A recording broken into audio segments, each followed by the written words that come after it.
इस माया से बचा कैसे जाए और इसको पहचाना कैसे जाए, उसका साधन क्या है, वो मुझे बतलाइए।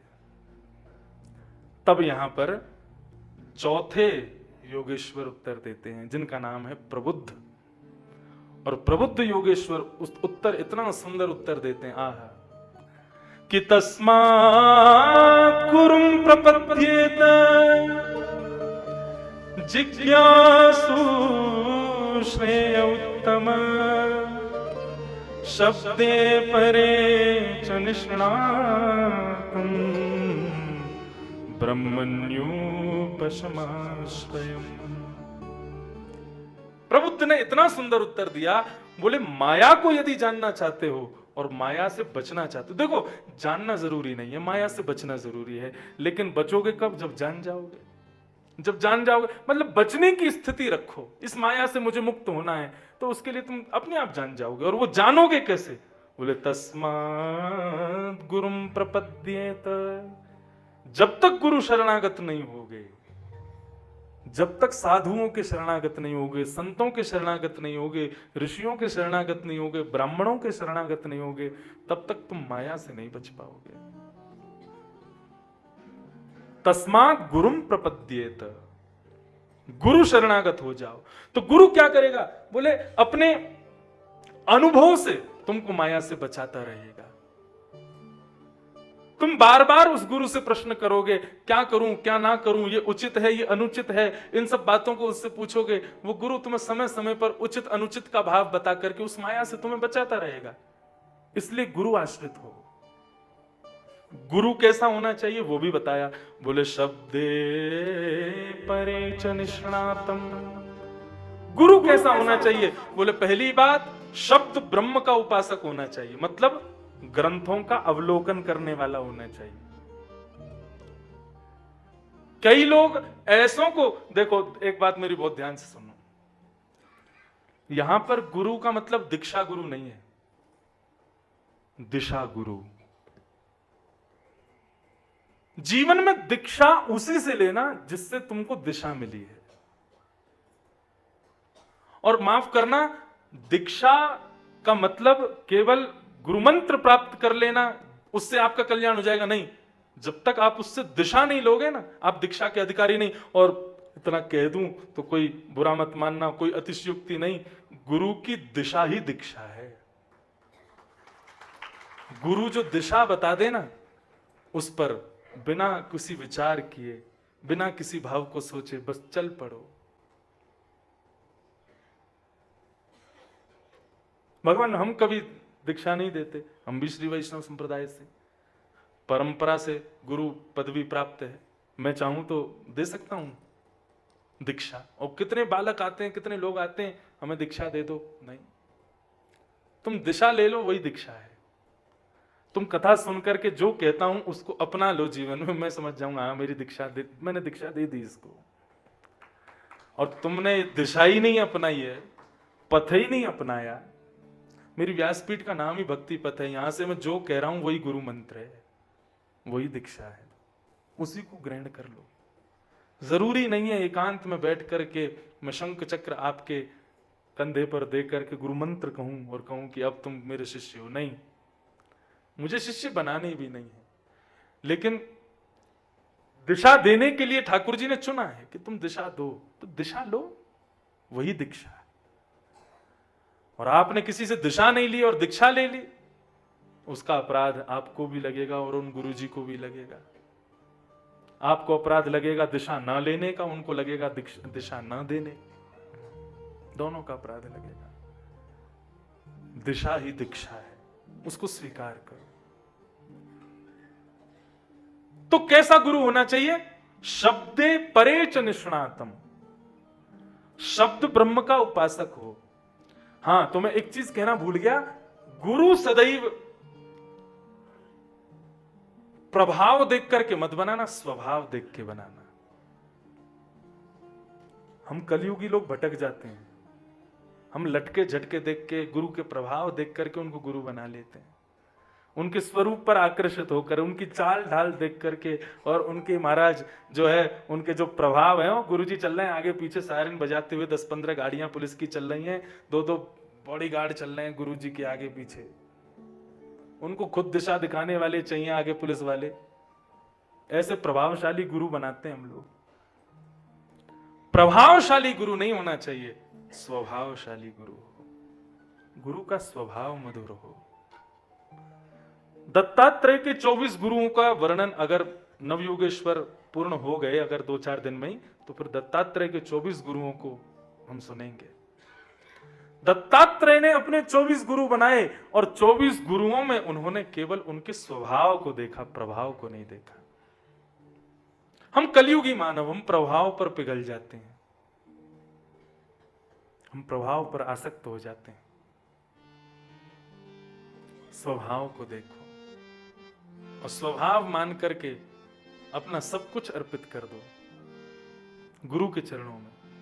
तो कैसा होना चाहिए गुरु? जिसके शरण में जाने से माया से बचोगे। बोले शब्दे परे च निष्णातम, शब्द ब्रह्म का उपासक हो, ग्रंथों का अवलोकन करने वाला हो। बहुत जो है, अच्छा अवलोकन भी 2 प्रकार से होता है।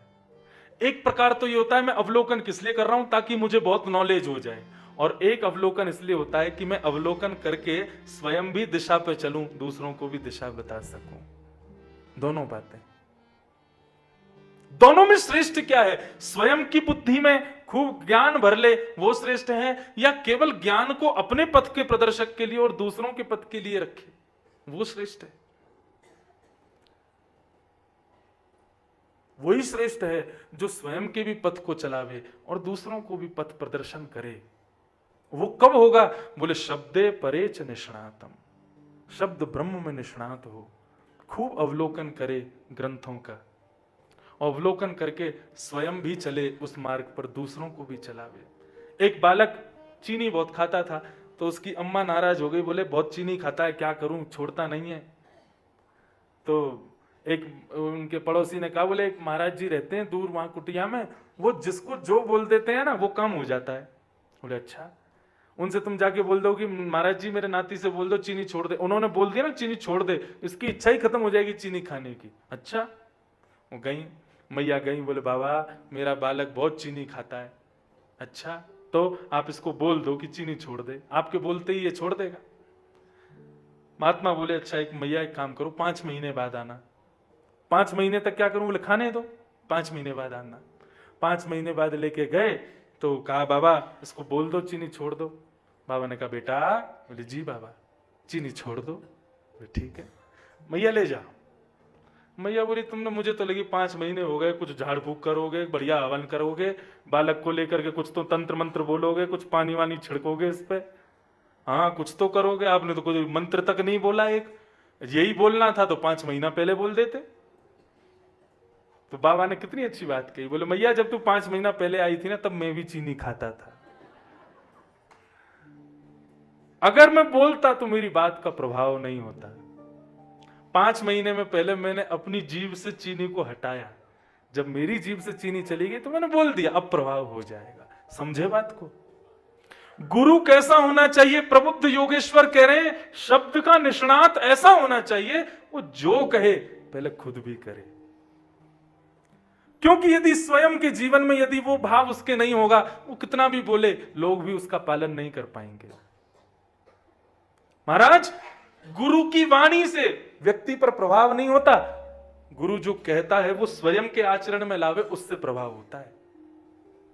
एक प्रकार से कहा जाए तो वक्ता जो है ना अपनी कथा खुद सुने। ये 2-2 स्पीकर, ये 2 वक्ता मेरे आगे भी बैठे हैं, आपके आगे तो एक ही व्यास बैठा, मेरे सामने ये 2-2 बैठे हैं, मेरी कथा ही मुझको सुनाते हैं। क्यों सुनाते हैं? बोले जो तू कह रहा है ना तू खुद भी कर। यदि खुद नहीं करेगा तो प्रभाव नहीं होगा, शिष्यों पर उसका कोई असर नहीं होगा। वही वाली बात हो गई ना, यहां से माना कैसे जाना है, मैं कहूं आगे जाना, आगे से यूं मुड़ जाना, यूं मुड़ के ऐसे मुड़ जाना, ऐसे मुड़ के वैसे आप भटक जाओगे। इससे बढ़िया क्या है, मैं आगे आगे चलूं, आओ ऐसे जाना है, ऐसे जाना है, ऐसे मेरे पीछे पीछे चलोगे, अपने आप पहुंचोगे। तो गुरु कैसा चाहिए? जो माया से मुक्त करे। बोले शब्दे च निष्णातम, अपने शब्दों में निष्णात हो।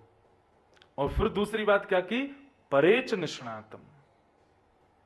परेच निष्णातम मतलब शब्द का भी उपासक हो, शब्द ब्रह्म का भी उपासक हो, ग्रंथों का भी उपासक, ये सब शब्द उपासक मान गए। लेकिन परेच निष्णातम मतलब पर ब्रह्म की सेवा भी करता हो, ठाकुर जी के श्रृंगार सेवा आदि में भी जिसकी रुचि हो। वैसे ये दोनों गुण मुझ में हैं। मैं कोई प्रशंसा नहीं कर रहा हूं, मजाक में बोल रहा था, हंस दो। हाँ, शब्द में निष्णात हो और परब्रह्म की सेवा में निष्णात हो, ये दो गुण युक्त गुरु यदि तुमने बना लिया तो तस्मात् गुरुम प्रपद्येत जिज्ञासु श्रेय उत्तम शब्दे परे च निष्णातम् ब्रह्मण्योपशमाश्रय।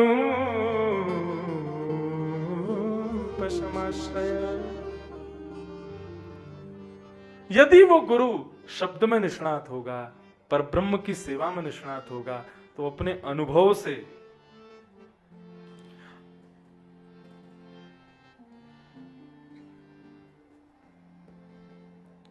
एक और बात कही है, शब्द ब्रह्म में निष्णात हो, पर ब्रह्म में निष्णात हो और व्यवहार पंच से शून्य हो, व्यवहार प्रपंच से शून्य हो। व्यवहार प्रपंच समझे, किसी को बहुत आदर देना और किसी की निंदा करना, वहां वो मेरे यहां आए थे मुझे उनके यहां जाना चाहिए, ये सब व्यवहार प्रपंच है। इन सब से ज्यादातर स्वयं को दूर रखता हो। एक महाराज जी वृंदावन में, उनसे सब लोग जाके कहते, बाबा आप बिहारी जी क्यों नहीं जाते? तो बाबा अपने मंदिर में ले जाते शिष्यों को और बोलते, इनमें बिहारी जी नहीं है क्या? ये भी तो बिहारी जी हैं। मैं बाहर जाऊंगा, 10 लोग मिलेंगे, 10 में से 2 प्रणाम करेंगे, 2 प्रणाम करेंगे, उनके प्रति मेरा राग हो जाएगा, तो कितने अच्छे प्रणाम कर रहे हैं, वो राग ही तो प्रपंच है, व्यवहार प्रपंच।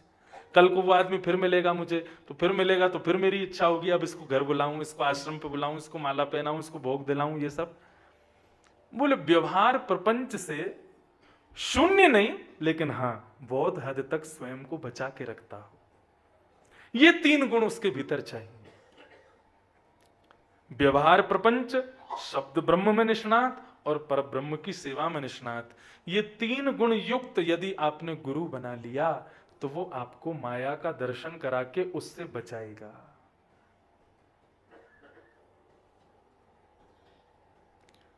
व्यवहार प्रपंच के भाव में एक बात और मन में आती है कि जब उसका नाम ही है व्यवहार प्रपंच,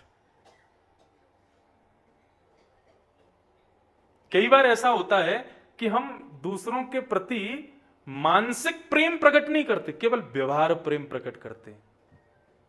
समझ रहे हैं बात को?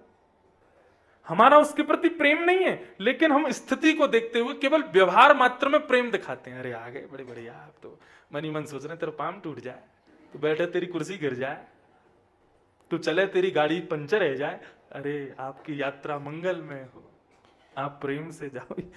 एक प्रकार से ये व्यवहार प्रपंच है। ऐसा ना हो गुरु मन से कुछ विचार करे और मुख से बोले कुछ और। अच्छा एक बात और, क्या इन बातों को सुनकर के आप किसी की परीक्षा लोगे कि उसमें ये गुण है कि नहीं? ऐसा कभी मत करना, परीक्षा नहीं लेनी है।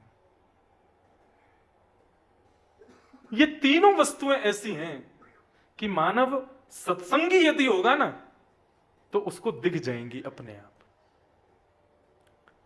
उसकी दृष्टिगोचर अपने आप उसको दिख जाएगी ये तीनों चीजें, यदि वो सत्संगी होगा तो। मैं क्यों कह रहा हूं सत्संगी होगा? तो सत्संगी होगा तो उसके भीतर विवेक भी होगा, और विवेक यही तो ज्ञान देता है कौन अपनाने योग्य है और कौन छोड़ने योग्य है।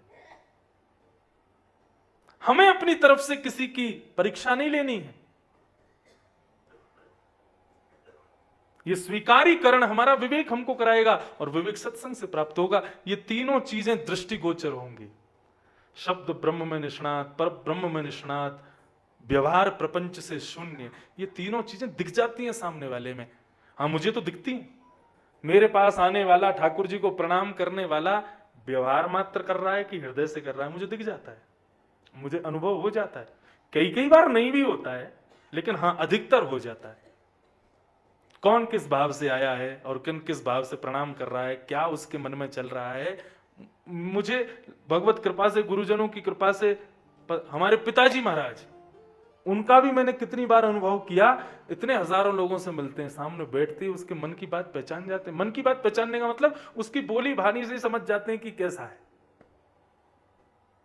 कई बार हमें संकेत करते हैं वो, जैसे हम किसी के संग ज्यादा उठ बैठ रहे हो तो पिताजी एक दो बार देख के उसको और फिर कह देते हैं, बोले कि इस आदमी में ये थोड़ा मुझे लगता है, ये वाक्पटुता ज्यादा है, इसके व्यवहार में उतनी कुशलता नहीं है, बोलता ज्यादा है, दिखाता ज्यादा है, ऐसा। और वो वास्तव में अनुभव करते हैं तो वो वही चीज निकलती है जो उन्होंने कही। यही तो विवेक है, इसी को ही मूल ज्ञान कहते हैं कि आपको सामने वाले की व्यवहार प्रपंचता दृष्टिगोचर हो जाए। तो कैसा गुरु होना चाहिए?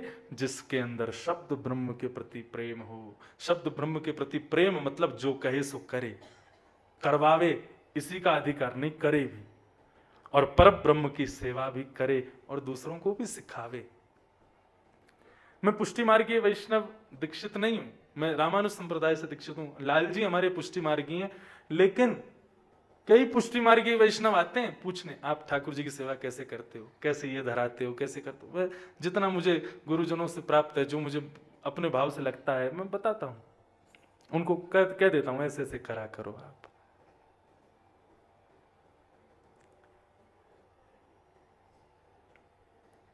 तो ये तो था गुरु कैसा चाहिए, जो माया से बचाए।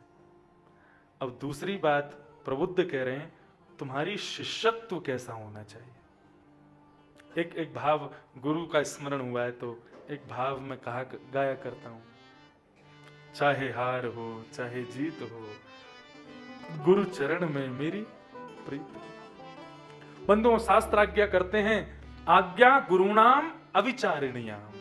जब ऐसा गुरु मिल जाए ना, तो उसकी आज्ञा पर कभी विचार मत करना। और सच में जिसको हृदय से तुम गुरु मानते हो ना, उसकी आज्ञा पर कभी विचार मत करो, अविचार रूप से उसकी आज्ञा का पालन कर लो। और वास्तव में यही है। श्री भक्तमाल जी में पीपा जी का जब प्रसंग आता है तो वहां यही तो भाव है। राजा का नाम क्या था, जो राजा आते हैं दर्शन करने, पीपा जी महाराज का, राजा का नाम ही पीपा था सर। हाँ, पीपा राजा थे। राजा आए दर्शन करने के लिए, शायद श्री, हाँ, संत सहचरी जी, पीपा जी, उनका यही तो प्रसंग है। वो दर्शन करने के लिए आए, शायद श्री रामानंदाचार्य जी,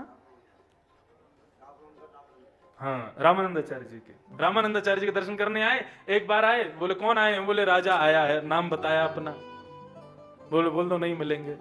दूसरी बार आया, बोले कौन आया, तो उसने अपनी प्रजा वर्जा छोड़ के आया, फिर भी राजा बोला अपने नाम के साथ, तो भी रामानंदाचार्य जी नहीं बोले, बोले नहीं मिलेंगे। तीसरी बार आया तो अपना नाम बोला केवल कि पीपा आया है, कह दो, निवेदन कर दो। तो जब रामानंदाचार्य जी ने सुना, अच्छा पीपा आया है, कैसे आया, बोले बिना किसी सेना के आया, बिना राज पदवी के आया, अब तो नाम में भी राजा नहीं बोल रहा है। बोले उससे कह दो सामने कुआं, उसमें जाके कूद जाए। जैसी आज्ञा की, बोले कि रामानंदाचार्य जी आज्ञा करते हैं कि सामने कुआं है, उसमें जाके कूद जाओ। दौड़ पड़े कूदने के लिए, बोले गुरु आज्ञा हुई है, तुरंत दौड़े हैं। जैसे ही दौड़े हैं उसमें कूदने के लिए, इतने में ही रामानंदाचार्य जी आ गए, आकर के रोका, बोले कि अब तुम आओ मेरे पास, अब तुम्हें स्वीकार करूं। आज्ञा गुरुणाम अविचारणीयाम, गुरु आज्ञा पर कभी विचार मत करो। गुरु जी यदि अभी कह दें सब छोड़ के तुम वहां चले जाओ, तुरंत चले जाओ, बाद में विचार करना क्या होगा क्या नहीं होगा। ऐसी गुरु आज्ञा के प्रति निष्ठा हो। क्यों? इसी बात ने महाभारत का युद्ध जिता दिया अर्जुन को। अर्जुन हाथ जोड़ के कहता है, करिष्ये वचनम तव, आप जो कहोगे मैं करूंगा। भगवान बोले करेगा? बोले हाँ, तो देख लेना, परीक्षा भी लूंगा मैं बीच में। बोले ले लेना।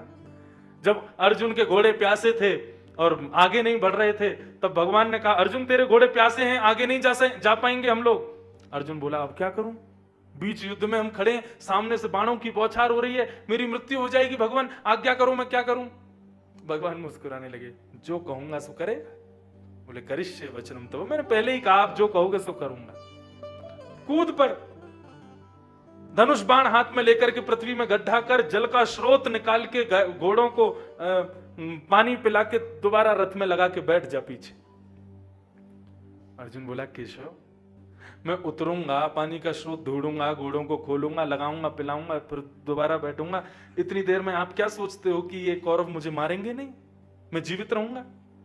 भगवान बोले तो फिर जो तेरा मन करे वो कर। ऐसा क्यों बोला तूने कि जो कहोगे सो करूंगा? बोले मुझे नहीं पता था इतनी कठिन परीक्षा लोगे। भगवान बोले कोई बात नहीं, बैठा रहे, तू भी बैठ, मैं भी बैठता हूं, घोड़े तो आगे बढ़ेंगे नहीं। अर्जुन बोला अरे करता हूं भगवान, अभी करता हूं। तुरंत उतर के उसने जैसे गड्ढा किया, जल निकाल के घोड़ों को जल पिला के पुनः रथ में लगाने लगा। घंटे बीत गए, एक बाण अर्जुन को नहीं स्पर्श किया। अर्जुन बोला मैं जीवित कैसे? पीछे मुड़कर के देखा तो सारे कौरव उसके रथ की ओर देख रहे हैं। जैसे पीछे मुड़कर के अपने रथ के सारथी को देखा तो ठाकुर जी हैं ही इतने सुंदर, लेकिन उन्होंने अभी अपने स्वरूप को इतना सुंदर कर लिया, इतना सुंदर कर लिया, इतना सुंदर बना लिया कि उस रूप माधुरी पर कौरव भूल गए कि हमको अर्जुन को मारना है। कौरव खड़े हैं धनुष बाण हाथ में लेके, लेकिन ठाकुर जी की सुंदरता को मुंह खोल के देख रहे हैं केवल। ऐसे ही गुरु कह देना यहां कूद जा, विचार मत करो, तुरंत कूदो। सत्य कह रहा हूं मैं इस बात को। गुरु यदि किसी कार्य के लिए मना कर दे तो उसमें तुमको करोड़ों का फायदा क्यों ना हो रहा हो, मत कर। जब गुरु ऐसे मिल जाएं तो उनके प्रति ऐसी निष्ठा होनी चाहिए। अच्छा एक बात और, गुरु मिलता नहीं, ढूंढना नहीं पड़ता। शिष्य को गुरु ढूंढने नहीं पड़ते। अगर शिष्य अपना गुरु ढूंढे तो इसमें शिष्य की दुर्बलता है। गुरु अपने शिष्य को स्वयं ढूंढता है। गुरु अपने शिष्य का पालन पोषण स्वयं करता है। कैसे? सुनो, कथा में 1000 बातें कही जाती हैं। कथा में 1000 बातें कही जाती हैं 4 घंटे में, लेकिन आपको याद एक ही रहेगी। कोई अच्छी बात एक ही याद रहेगी। कथा के बाद आपसे पूछा जाए आज तुमने कथा में क्या क्या सुना, सब बताओ, सब इतना तो याद नहीं। एक वो वाली बात बड़ी बढ़िया लगी थी महाराज जी की। जो बात तुमको भाई है ना, वो बात ही तुम्हारी गुरु है। उसने तुम्हें स्वयं खोजा है, तुम उसको नहीं खोजते, तुम उसको नहीं ढूंढते। गुरु शब्द है और शब्द अपना स्थान, अपनी स्थिरता जहां उसको जाना है वो खुद खोज लेता है। अगर मैं एक पर्चे बंटवा दूं और कहूं आज की कथा में कौन सी अच्छी बात लगी, अधिकतर लोगों की अलग अलग बातें निकल के आएंगी। क्यों? सबके गुरु अलग अलग थे। ऐसा हो सकता है एक बात 3-4 लोगों को एक साथ अच्छी लगी हो, एक गुरु के 10-5 शिष्य भी तो हो सकते हैं, लेकिन अधिकतर सबकी अलग अलग बातें होंगी। जो बात तुमको भाई है वही तुम्हारी गुरु है। तो गुरु कैसा होना चाहिए? शब्देच निष्णातम, परेच निष्णातम, और व्यवहार प्रपंच से जो दूर रहे, ऐसा गुरु होना चाहिए। अब यहां पर आता है अगली बात कि हमारा शिष्यत्व कैसा होना चाहिए। गुरु का गुरुत्व तो सुन लिया, लेकिन गुरु हमें ऐसे मिल गए तो फिर हम कैसे होने चाहिए? तो कहते हैं श्रद्धां भागवते शास्त्रे निंदामत्यत्र चापि मनोवा कर्मदंडं च सत्यम समुदमावपि।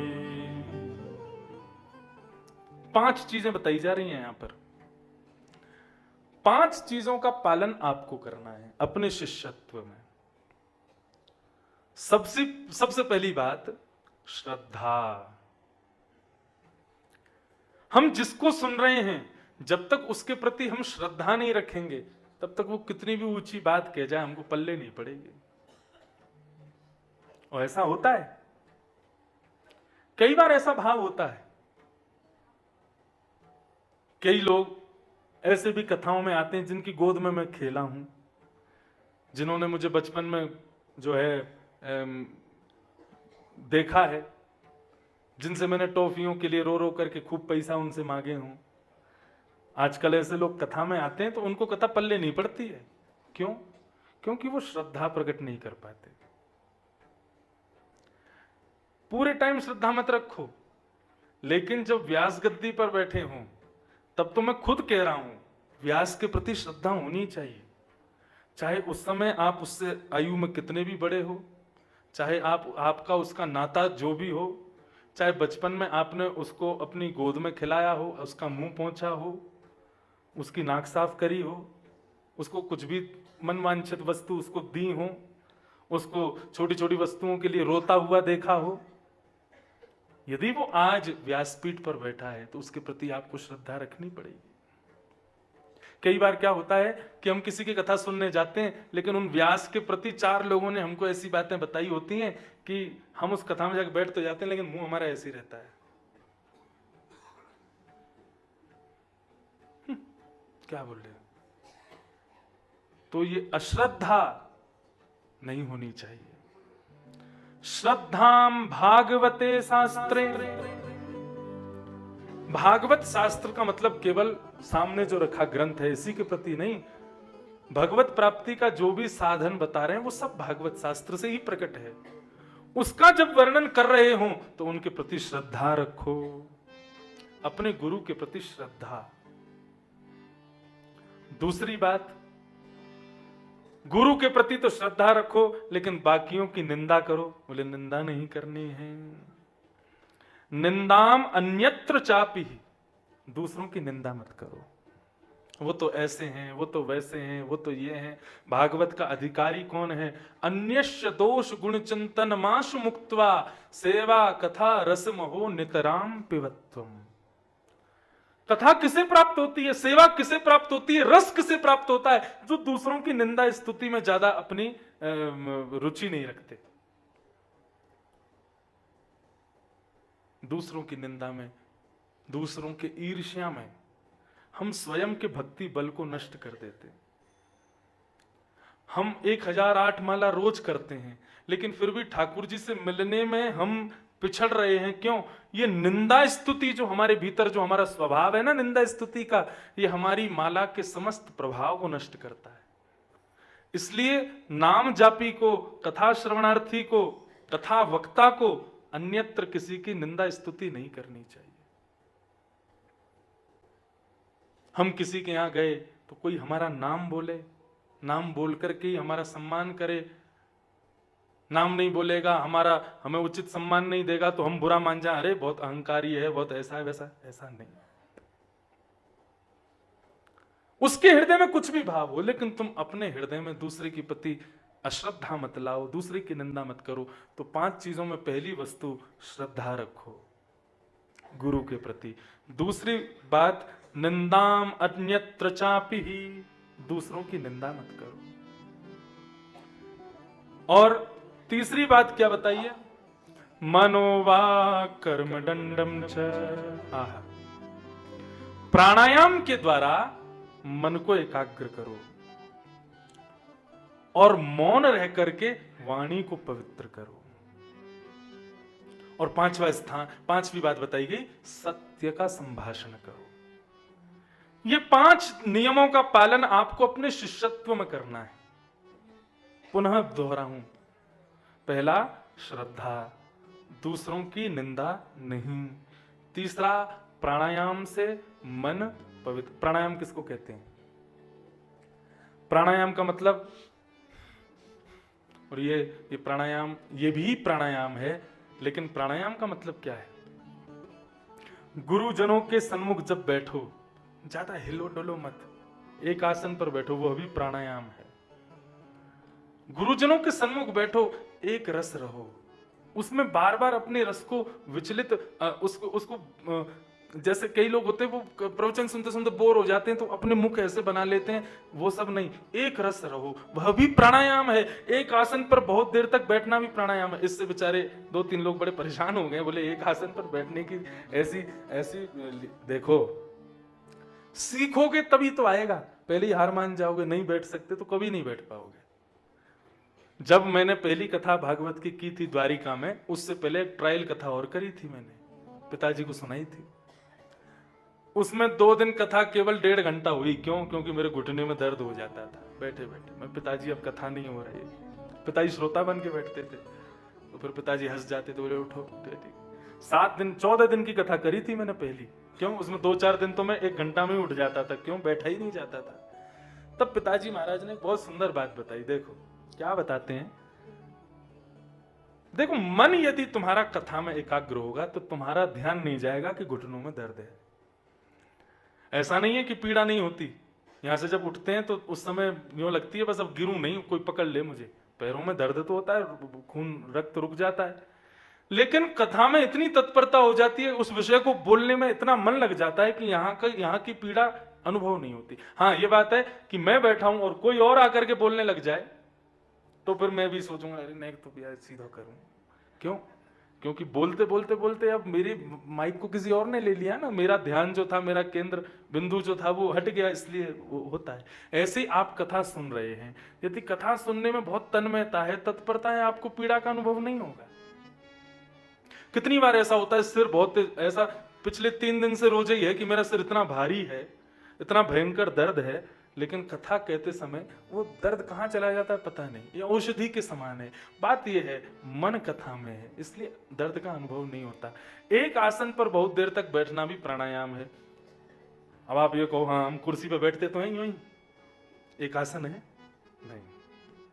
अब व्यवस्थित आसन, जहां पर शरीर व्यवस्थित ना हो, थोड़ा सा उसको अव्यवस्था अनुभव हो, वो आसन, तो वो प्राणायाम है। प्राणायाम से क्या होता है? प्राणायाम से मन एकाग्र होता है। एक आसन में ज्यादा देर रहने से मन की एकाग्रता होती है। एक आसन है, सवेरे अपने एक पांव पर खड़े होना, दूसरे पांव को ऊपर उठा लेना। यदि तुम कभी इधर गिरो, कभी उधर गिरो, कभी आगे जाओ, कभी पीछे जाओ, तो समझना मन एकाग्र नहीं है। और तुम एक बार में ही एक पैर पर खड़े हो जाओ, ज्यादा हिले नहीं शरीर, तो समझना मन एकाग्र है। मन की एकाग्रता इससे टेस्ट की जा सकती है। प्राणायाम से मन एकाग्र होता है, और मौन रहने से वाणी की एकाग्रता आती है। हम कुछ भी बोल जाते हैं, कुछ भी बक देते हैं, कुछ भी बोल देते हैं, सामने वाले को बुरा लगा भला लगा, उस पर विचार नहीं करते। उस वाणी को कैसे पवित्र किया जाए? तो कहते हैं मनु वाक् कर्म दंडम च। मौन रह करके अपनी वाणी को संभालो। जितने शब्दों को बचाओगे ना, उतने शब्द संग्रहित होकर के आपकी वाणी में भार प्रकट करेंगे। कम बोलो। मौने च कलहो नास्ति। मौन रहने वाले व्यक्ति की कभी लड़ाई नहीं हो सकती। क्यों? मौन रहता, बोलता ही नहीं। मौन के बड़े भाव हैं। मौन जब व्यक्ति रहता है ना, हम बहुत बोलते हैं तो उस समय हमारा मन बुद्धि शांत रहते हैं, हमारी जिह्वा बोलती है। लेकिन जब हम मौन रहते हैं, जीव शांत रहती है, मन और बुद्धि नवीन नवीन विचार प्रकट करते रहते हैं, और वो विचार तुम्हारे लिए और औरों के लिए भी बड़े श्रेयस्कर होते हैं। इसलिए मौन रहो। मौन भी एक तप है। मौन से वाणी पवित्र होती है। कुछ समय मौन रहने का प्रयास किया करो। और 5वीं वस्तु जो आपको अपनानी है वो है सत्य। अच्छा, एक बात, ये एक दूसरे के पूरक हैं। जब आप गुरु के प्रति श्रद्धा रखोगे तो गुरु के प्रति श्रद्धा यदि आपकी श्रेष्ठ होगी तो आप दूसरों के प्रति निंदा रख ही नहीं पाओगे, निंदा होगी नहीं। जब दूसरे की निंदा नहीं होगी, गुरु के प्रति श्रद्धा होगी, मन अपने आप एकाग्र हो जाएगा। मन एकाग्र हो जाएगा तो वाणी बोलना कम कर देगी, अपने आप मौन रहने लग जाओगे। और जैसे ही मौन रहने लग जाओगे तो जब बोलोगे सत्य ही बोलोगे, असत्य नहीं बोलोगे। ये 5 एक दूसरे के पूरक हैं। हमको इन 5 से ये सीखना चाहिए। अब यहां पर दूसरी बात क्या कह रहे हैं? श्रवणम कीर्तनम ध्यानम हरेरद्भुत कर्मणः जन्म कर्म गुणानां च तदर्थे किल चेष्टितम्। हम अच्छा प्रश्न तो नहीं भूल गए? किस चीज के प्रश्न का उत्तर चल रहा है? माया से कैसे बचा जाए, वही प्रश्न है। तो यहां पर कह रहे हैं कि बोलने का मन करे तो हरि कथा बोलो, सुनने का मन करे तो हरि कथा सुनो, हरेर अद्भुत कर्मण, हरि के अद्भुत कर्मों के बारे में चिंतन करो। इस प्रकार से बात कही। अब यहां एक बात और कहते हैं, क्या? यदि तुमने इन 5 चीजों को जीवन में अपना लिया तो 2 वस्तु तुम्हारे पास ना चाहते हुए भी आ जाएंगी। कौन कौन सी? पहले इंद्रिय निग्रह। बहुत ध्यान से सुनो इन बातों को। इंद्रिय निग्रह यह तुम्हारे पास स्वतः प्राप्त हो जाएगा तुम्हें। इंद्रिय निग्रह किसे कहते हैं? इंद्रियों की जो इच्छाएं बार बार प्रकट होती है ना, वो इंद्रियों की इच्छाएं धीरे धीरे धीरे धीरे शांत होने लग जाएंगी, अपने आप सम हो जाएंगी। फिर घिया बने, तोरई बने, करेला बने, आप कभी नाक मुंह नहीं मोड़ पाओगे। आपको उस समय पेट भरने से मतलब होगा, आपको अपनी जीभ के चट्टपने से मतलब नहीं होगा। मेरा पेट भर जाए, और कितना भर जाए? उतना भर जाए कि मैं श्वास ले सकूं, मैं भजन कर सकूं, मैं जीवित रहूं। ऐसी इंद्रिय निग्रह, ये तो केवल जीव की बात है। आंखें भी ऐसी हो जाएंगी, कान भी ऐसी हो जाएंगे, प्रत्येक इंद्रिय सम हो जाएंगी। ये इंद्रिय निग्रह इन 5 कर्मों से आपको प्राप्त होगी। और दूसरा क्या होगा? बोले मन का जो भटकाव है, मन जो भटकता है, मन की एकाग्रता आपको अपने आप प्राप्त हो जाएगी। इंद्रिय निग्रह और मन एकाग्र, ये अपने आप हो जाएगा। आहा। और उससे क्या प्राप्त होगा? इष्टम दत्तम तपो जप्तम वृत्तिम यत्यात्मनः प्रियम दारान् सुतान् गृहान् प्राणान् यत्परस्मै निवेदनम। बहुत अच्छी बात। ये जो आत्मनिवेदन की बात हम करते हैं ना, आत्मनिवेदन क्या है? बोले अपने आसपास की हर वस्तु सब ठाकुर जी को अर्पित करो, अपने कर्म अर्पित करो, स्वयं को अर्पित करो, सब चीज अर्पित करो। ये करना बहुत मुश्किल है, अपने आप हो जाए ये कैसे संभव हो? बोले इससे हो जाएगा। आपने यदि ऐसे गुरु खोज लिए, उसके बाद ये 5 चीजें अपना ली, 2 चीज तुम्हारे पास अपने आप आ गई, तो फिर इष्टम दत्तम तपो जप्तम वृत्तम यच्चात्मनः प्रियम दारान सुतान गृहान प्राणाम यत् परस्मै निवेदनम। करने नहीं पड़ेंगे, अपने आप निवेदित हो जाएंगे। पत्नी ठाकुर जी की, बेटा लाल जी ने दिया है, संपत्ति ठाकुर जी ने प्रदान की, घर ठाकुर जी की कृपा है, तुम्हारा बहुत अच्छा गला है ठाकुर जी की कृपा, स्वरूप बहुत बढ़िया है ठाकुर जी की कृपा। ये अपने आप निवेदित हो जाएगा, करना नहीं पड़ेगा। नरसिंह मेहता,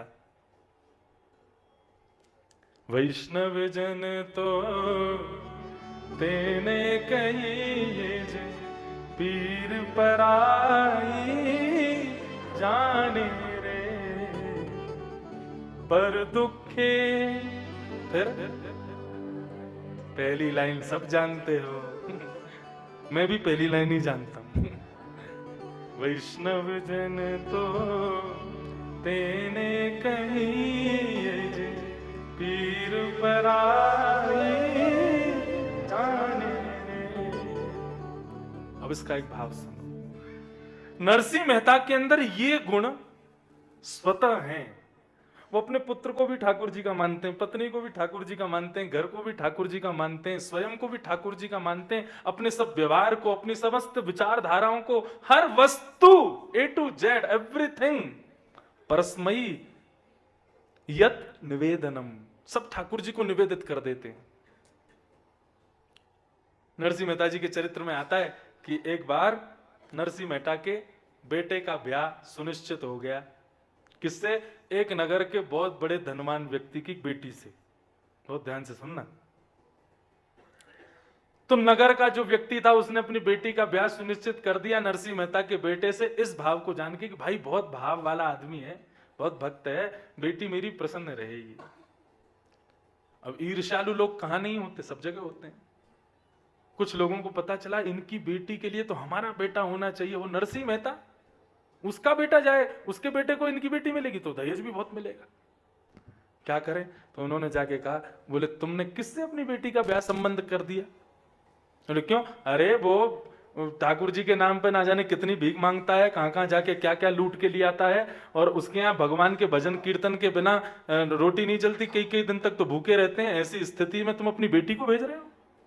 अरे बेटी तो सदैव अपने कुल से ऊंचे कुल में जानी चाहिए, नरसिंह मेहता का घर तुम्हारी बेटी के योग्य नहीं है। एक नहीं 10-5 लोगों ने आके ये बात कह दी, तो लड़की वाला थोड़ा सा घबरा गया, मेरी बेटी है, मैं ऐसे कैसे भेज दूं। तो उन्होंने कहा क्या करना चाहिए? देखो ऐसे मना करना तो बहुत बुरा लगेगा, कल को हमारा भी बेटा है, उसकी कहीं शादी पक्की हुई और लड़की वालों ने मना कर दिया तो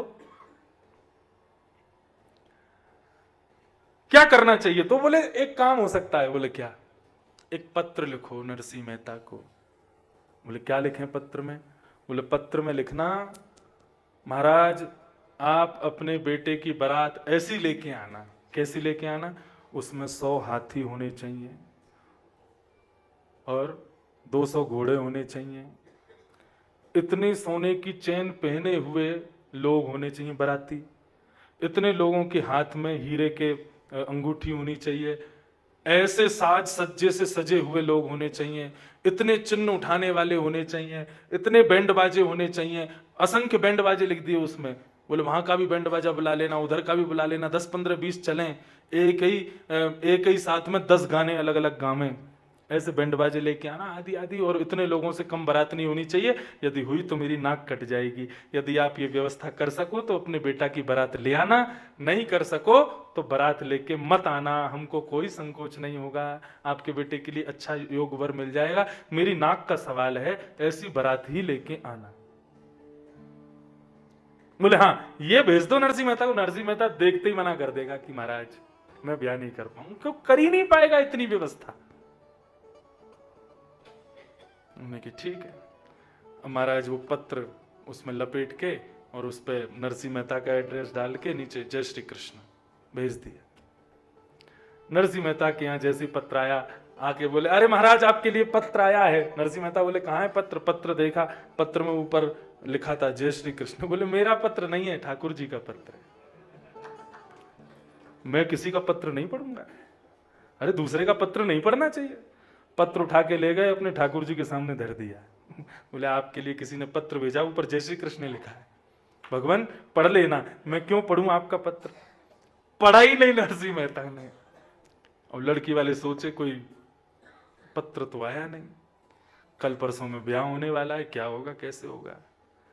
सब लोग पूछे, बोले नरसिंह मेहता ने मना किया? बोले नहीं किया। तो नहीं किया ऐसे कैसे चलेगा? अरे तुम देखना वो आएगा ही नहीं, डर के मारे। जिस दिन ब्याह होना था थोड़ी बहुत व्यवस्था तो उन्होंने करी, भाई कहां पता आ गए तो कुछ तो होना चाहिए। इतने में ही दूर दूर से ढोल नगाड़ों की आवाज आ रही है और दूर से ही महाराज बैंड बाजों की आवाज आ रही है। किसी ने कहा, बोले महाराज आपकी कन्या की बारात आ रही है। बारात आ रही है, हमें तो दिखनी, यहां से नहीं दिखेगी, तो इतनी लंबी है कि उसके लिए पहाड़ पर चढ़ना पड़ेगा ऊपर, ऐसे नहीं दिखेगी वो। वो व्यक्ति लड़की वाला ऊपर गया, पहाड़ पर चढ़ करके उसने दूर से दूरबीन लगा करके देखा तो महाराज असंख्य हाथी, असंख्य घोड़े, असंख्य लोग गले में चैन पहन करके और महाराज हीरे आदि पहन करके सब चल रहे हैं, सबकी बारात लेकर के। और वो नरसिंह मेहता का बेटा घोड़े पर बैठ करके सजा हुआ धजा हुआ बिल्कुल प्रेम से आ रहा है। कैसे संभव हुआ? बोले नरसिंह मेहता ने पत्र धर दिया ठाकुर जी के चरणों में। तो पत्र जैसे ठाकुर जी के चरणों में गया तो जिम्मेवारी किसकी बन गई? ठाकुर जी की बन गई। ठाकुर जी ने पत्र पढ़ा, अच्छा इतने लोग चाहिए। तो नरसिंह मेहता तो 4 आदमियों की बारात लेके निकले, लेकिन चलते ही चलते यहां से 10 लोग आ गए, वो भी नाचने लग गए, यहां से 10 लोग आए, वो भी नृत्य करने, यहां से कोई हाथी लेके आ गया, इधर से कुछ घोड़े आ गए, कहीं से कोई आ रहा है, कहीं से कोई। नरसिंह मेहता बोले कि मेरे पुत्र के मित्रगण होंगे सब, उनको भी नहीं पता कहां से आ रहे हैं। देखते ही देखते इतनी किलोमीटरों लंबी बारात। और सबसे विशेष बात, जब लड़की वाले ने दूरबीन करके सबसे आगे देखा तो सबसे आगे शंख चक्र गदा पद्मधारी द्वारिकाधीश नृत्य करते हुए बारात लेकर के जा रहे हैं। नरसिंह मेहता की लाज बचाई और ऐसी बारात लेकर के गए महाराज, पूरा नगर देखता रह गया। और बारात में सबसे आगे नाचने वाले बाराती ठाकुर जी और बलराम जी दोनों नृत्य कर रहे हैं महाराज। नरसिंह मेहता के बेटे की बारात जा रही है। यह बात, इष्टम दत्तम तपो जप्तम वृत्तम यद्यात्म प्रियम दारान सुतान गृहान प्राणान यत् परस्मयी निवेदनम। तुम जब इस प्रकार से रहने लगोगे तो अपने इष्ट, अपने संपत्ति, अपने समस्त पुण्यों को, अपनी समस्त परिवार को, अपनी पुत्र को, अपनी पुत्री को, अपनी पत्नी को, सबको भगवान को निवेदित कर दोगे। और जब सब तुम भगवान को निवेदित कर दोगे तो फिर भगवान की जिम्मेवारी है उसकी रक्षा। और जिस दिन ठाकुर जी तुम्हारे रक्षक बन गए उसी दिन तुम माया से बच जाओगे। बोलो भद्र विशाल भगवान की जय। जिस दिन ठाकुर जी ने जिम्मेवारी अपने हाथ में ले ली, उस दिन फिर तुमको घबराने की जरूरत नहीं है। ठाकुर जी तुम्हारे रक्षक बन करके खड़े हैं, उनकी जिम्मेवारी बन जाएगी कि तुमको कोई आंच ना आवे। तुम माया से कैसे बचा जाएगा, पूरी बात यहां पर अंतरिक्ष प्रबुद्ध योगेश्वर ने बताई है। बोले जिस दिन तुम्हारे रक्षक ठाकुर जी बन गए उस दिन, ये जो हम कह रहे हैं मेरा नाथ तू है, ये हम कह रहे हैं। जिस दिन ठाकुर जी कहें हाँ मेरा लाल तू है, हम तो कह रहे हैं कि आप हमारे नाथ हो, लेकिन ठाकुर जी भी तो माने कि हाँ तू मेरा सेवक है, तू मेरा लाल है।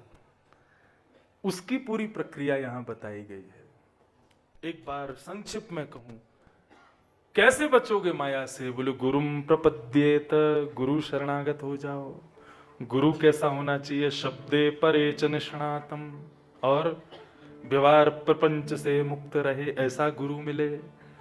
फिर उस गुरु के शरण में जाके 5 चीजें अपना लो। श्रद्धा, न निंदा, मन एकाग्र, प्राणायाम से मन एकाग्र। मतलब प्राणायाम से मन एकाग्र का एक बात ये समझ लो, मन भले ही स्थिर ना रहता हो, शरीर को तो स्थिर रखो, शरीर को स्थिर रखो। एक आसन पर रह करके मन को एकाग्र करने का प्रयास करो। मौन से वाणी को सुधारो। और 5वां, सत्य बोलो। इससे 2 चीज तुमको अपने आप मिल जाएंगी। इंद्रिय निग्रह, इंद्रियां निग्रहित हो जाएंगी और मन का भटकाव दूर हो जाएगा। ये 7 काम होते ही क्या होगा? इष्टम दत्तम तपो जप्तम व्रतम यच्चात्मनः प्रियम दारान सुतान गृहान प्राणान यत् परस्मयी निवे। ओहो, कितनी अच्छी एक बात तो बताई नहीं मैंने, प्राणान निवेदनम। कृष्णदास की प्राण न्योछावर, यह तन जगसर पटक्यो मेरो मन गिरधर छवि पे अटक्यो। अपने प्राणों को भी ठाकुर जी के सन्मुख न्योछावर कर दो। लेने की जिम्मेवारी उनकी कब ले में, लेकिन न्योछावर कर दो। अपने इष्ट, अपने दाम, अपने तप, अपनी जमीन जायदाद, पत्नी, बच्चे, मकान, दुकान, अपने आचार विचार व्यवहार, सब कुछ ठाकुर जी को जब अर्पित हो जाएगा तो उन सबकी जिम्मेवारी रक्षा की ठाकुर जी की हो जाएगी। जब सबकी जिम्मेवारी ठाकुर जी अपना लेंगे तो तुम माया से बच जाओगे। ये प्रबुद्ध योगेश्वर यहां कह रहे हैं। और फिर तुम्हारी स्थिति कैसी हो जाएगी? ठाकुर जी मेरे रक्षक बन गए, ये मुझे कब पता चलेगा? हाँ, अब मेरी रक्षा ठाकुर जी कर रहे हैं, ये मुझे कब पता चलेगा? तब कहते हैं क्वचित रुदन्त्यच्युत चिंतया क्वचित हसन्ति नन्दन्ति वदन्ति लौकिका नित्रन्ति गायन्त्यनुशीलत्यन्त्यजम् भवन्ति तुष्णिं परमेत्य निर्मता। तुम्हें कब पता चले कि तुम्हारे रक्षक ठाकुर जी हो गए? बोले फिर क्वचित रुदंती, फिर रुदन संसार के लिए नहीं होगा, संसार की बातों पर रोना आएगा ही नहीं। ठाकुर जी की लीला सुनते ही नेत्र सजल हो जाएंगे। और क्वचित क्वचित रुदन्त्यच्युत चिंतया क्वचित, उनका चिंतन करके कभी रोने लग जाओगे। और क्वचित हसंती नंदती, कभी आनंद में आ जाओगे, हंसने लग जाओगे। वदंत्य लौकिका, सबको सुनाने लग जाओगे, अरे तुमको पता है श्याम सुंदर ने ऐसा किया, तुमको पता है कन्हैया ने ऐसा किया। जो नहीं सुनने में रुचि होगा उसको भी बैठाओगे, अरे तुमको पता है नरसिंह मेहता के बेटा की बारात लेके द्वारिकाधीश गए थे, अपने आप सुनाओगे, दूसरों से कहोगे। और नृत्यंति गायन, अपने आप नृत्य करने लगोगे, जब भी कीर्तन श्रवण करोगे अपने आप पैर थिरकने लगेंगे। और गायन्त्यनुशीलयन्त्यजम, उनका अनुशीलन करने लगोगे। कृष्ण ने ऐसा कहा है तो मैं ये करूंगा, राम जी ने ऐसा किया है तो मैं ये करूंगा। उनकी क्रियाओं पर तुम अनुशीलन करने लगोगे, उन पर चलने लग जाओगे, उन क्रियाओं को अपने जीवन में लाने लग जाओगे। भवन्ति तुष्णिम परमेत्य निर्वृता, इस संसार से निवृत्त होकर के तुम परमेश्वर को ही अपना मान लोगे। तो समझना, हाँ अब ठाकुर जी तुम्हारे रक्षक हो गए। एक प्रकार से संसार तुमको तब क्या उद्बोधन देगा, तुमको एक उपाधि दे दी जाएगी, क्या ये पागल हो चुका है। हाँ, जब कभी भी हंसोगे, कभी भी रोओगे, कभी भी गाओगे, कभी भी नृत्य करोगे, कभी भी किसी को भी कथा सुनाने लग जाओगे, कुछ भी करोगे, तो ऐसी स्थिति में तो तुमको पागल ही कहा जाएगा।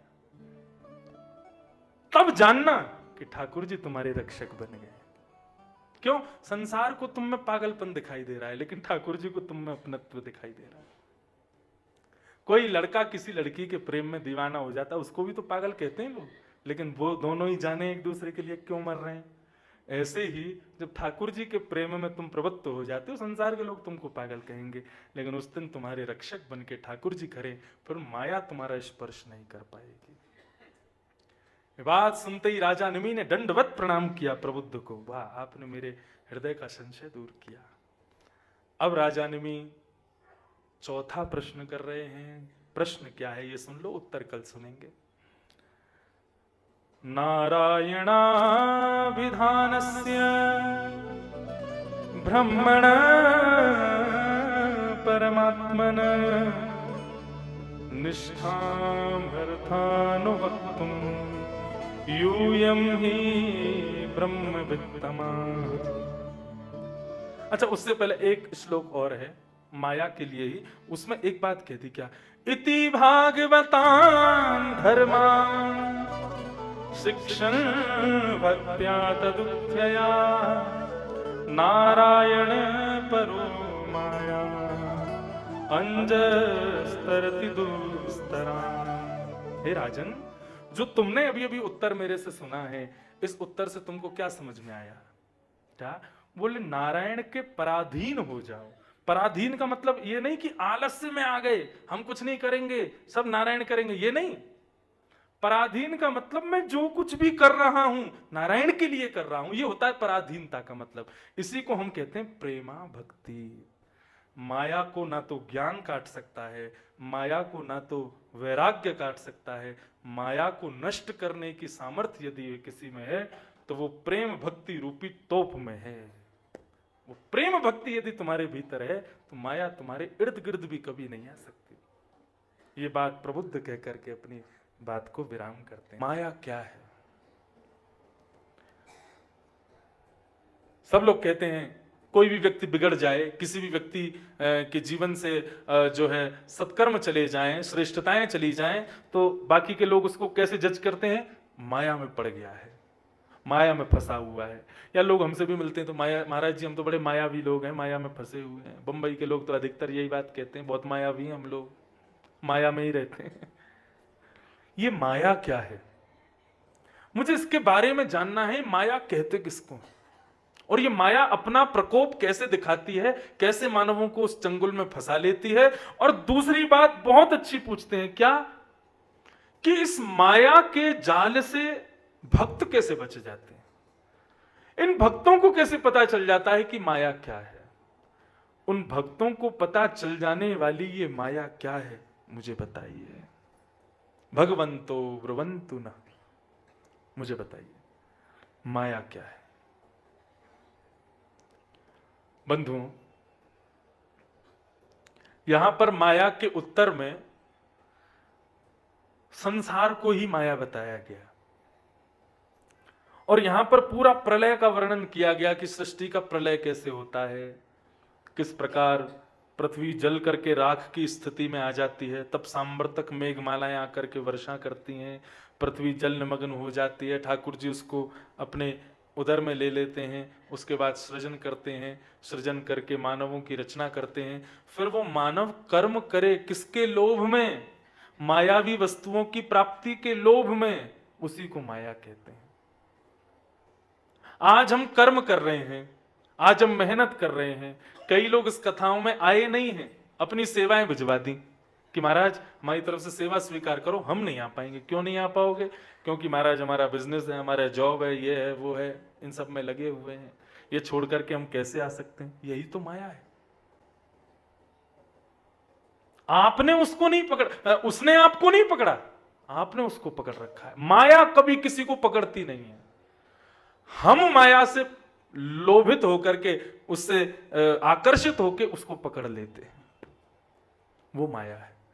यहां पर स्पष्ट कहते हैं मानव कर्म करता है जिस वस्तु की प्राप्ति के लिए, वही माया है। आप कहोगे सुख की प्राप्ति के लिए करते हैं। कौन सा सुख? सांसारिक सुख। क्या मैं कर्म करूंगा, बिजनेस करूंगा, अपना प्लॉट बनाऊंगा, ये सब करूंगा तो मेरा घर बनेगा, घर में बढ़िया रूम होगा, उसमें एयर कंडीशन होगा, बेड पे सोऊंगा। ये सुख भोगने के लिए कितनी मेहनत की आपने, वही माया है। इस कर्म के फल के रूप में हम माया को ही प्राप्त कर रहे हैं। और रही बात, सबसे बड़ी विडंबना यह है, क्योंकि 8-9 श्लोकों में उत्तर है, इसलिए केवल मैं अर्थ बता रहा हूं। सबसे बड़ी विडंबना वाली बात यह है, अच्छा ये कौन कह रहे हैं? अंतरिक्ष नाम के योगेश्वर। वो कह रहे हैं सबसे बड़ी विडंबना वाली बात यह है कि व्यक्ति इतनी मेहनत करके जिस वस्तु को प्राप्त करने के लिए इतनी मेहनत उसने की, वही माया है, उसको प्राप्त करता है कि मुझे सुख मिलेगा, लेकिन विडंबना यह है कि प्राप्त करने के बाद भी दुखी रहता है, वही माया है। तुमने जिसकी प्राप्ति के, जिस उद्देश्य से प्राप्ति करने के लिए कर्म किया, लेकिन प्राप्ति के बाद वो वस्तु मिलने पर भी उद्देश्य तुम्हारा पूर्ण नहीं हुआ, वही वस्तु माया है। और यहां पर कहा, बोले कि माया अवर्णनीय है, इसका वर्णन नहीं किया जा सकता, ये तो अनुभव का विषय है। संसार की हर वस्तु माया है, माया जाल है। माया, इसका अर्थ करते हैं अंतरिक्ष। मां कहते हैं मत, या मतलब जाओ, मत जाओ। कहां? हरि शरण में। जिस क्रिया से आप हरि शरण से वंचित होते हो, वही क्रिया माया है।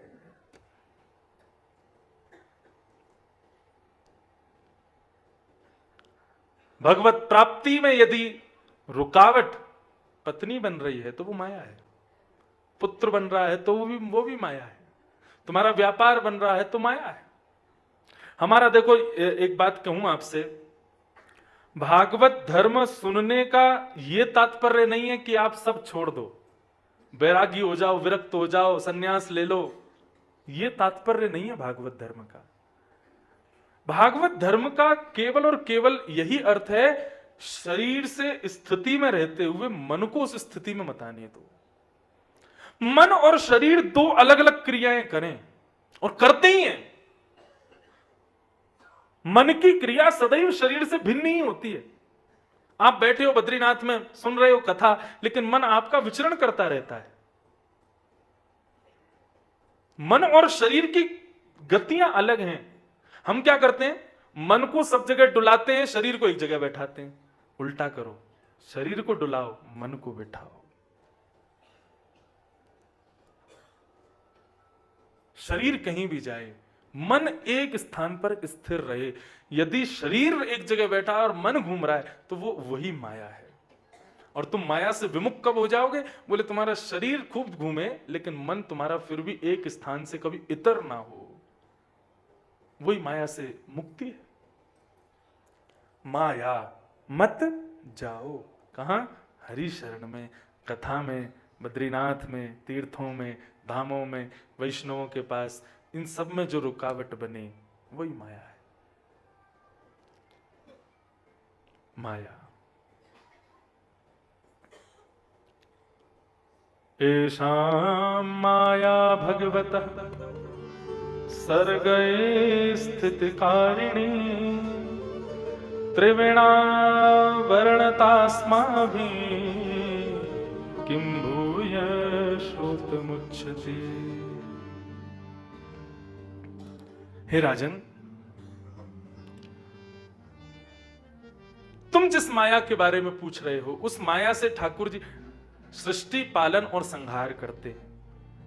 आप यदि ये पूछो कि ठाकुर जी ने माया को जन्म ही क्यों दिया, माया नहीं होगी तो इस सृष्टि चलेगी नहीं। इस सृष्टि का पालन, इस सृष्टि का सृजन और संहार, तीनों में माया ही कारक है। उसके बिना ये सृष्टि चलेगी नहीं। मानव कर्म ही नहीं करेगा यदि माया ना हो। उसको कर्मशील बनाती है माया। ये माया का स्वरूप है।